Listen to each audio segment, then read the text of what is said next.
Eccoci qua, ciao ciao. Bene ragazzi, oggi un tutorial velocissimo, semplicissimo, però richiesto da alcuni di voi, e cioè la gestione dei widget, delle icone nell'infotainment, cioè la possibilità di modificarle, di personalizzarle.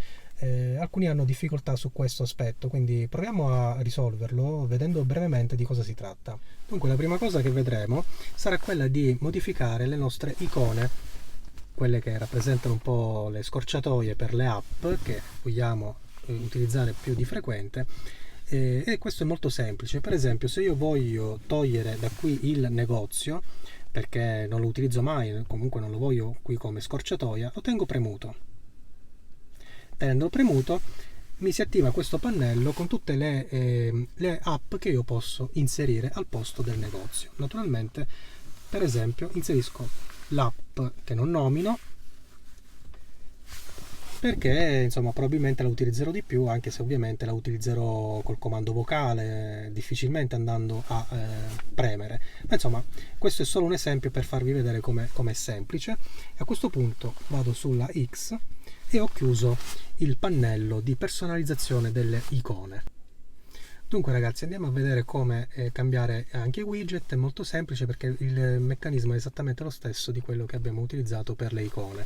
Scorriamo nella seconda pagina dell'infotainment, andiamo a un widget che io per esempio non voglio più, quello dei dati del consumo. In effetti non guardo praticamente quasi mai.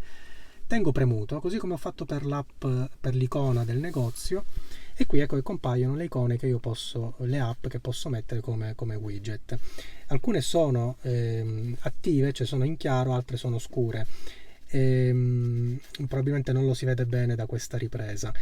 Alcune app cioè non possono essere utilizzate come widget perché sono presenti già nel nostro infotainment. Per esempio il navigatore è in realtà scuro, quindi non lo posso scegliere perché è già presente come widget, è il primo widget del mio infotainment. Altre app pur presenti nell'infotainment, come il veicolo con tutti i suoi assistenti, il lane assist, il park assist, eccetera, io invece posso inserirlo nuovamente come secondo widget. Perché naturalmente l'infotainment riesce a gestire questo doppio widget e che mi dà accesso anche a molte più funzioni rispetto al navigatore. Per esempio un widget potrebbe essere impostato sugli assistenti, per esempio il park assist per trovare parcheggio facilmente, e un altro widget potrebbe essere impostato invece sui profili di guida o sui mode e ibrido, eccetera. Insomma, alcune app possono essere messe più volte, altre no, una sola volta.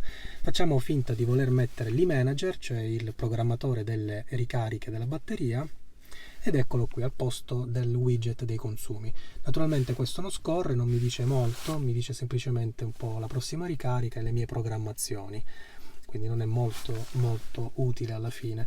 Insomma, questo ovviamente vale secondo le proprie preferenze. Rimetto i dati di marcia e quello che serviva insomma qui a questo punto era semplicemente capire come fare. Va bene, dunque penso che sia abbastanza semplice. Se avete difficoltà particolari magari scrivetelo nei commenti sotto qui nel video. Per tutto il resto ci vediamo qui nel canale in giro con i vari tutorial, le varie prove, i vari test, e alla prossima, ciao ciao.